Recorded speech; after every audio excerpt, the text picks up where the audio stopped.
संभाजीनगर भाग 2 मधील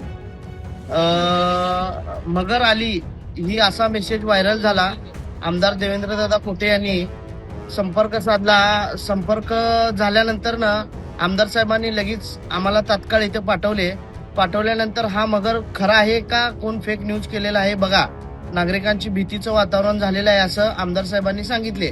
मग सत्य परिस्थिती जागेवर येऊन पाहता वन विभागाचे रेस्क्यू टीम व ज्या महिलांचं नाव घेतलं होतं ते श्रद्धा मॅडम ते पण स्वतः आम्ही सगळेजण जागेवर आहोत. मग मला काय सांगायचं इथं कुठलीही मगर वगैरे कुठलं काही आलं नाहीये.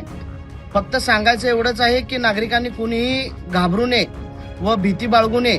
अशा प्रकारे इथलं कुठलं काही येणार नाहीये आणि आम्ही सकाळपासून या भागातच आहोत, पाणी काढत आहोत.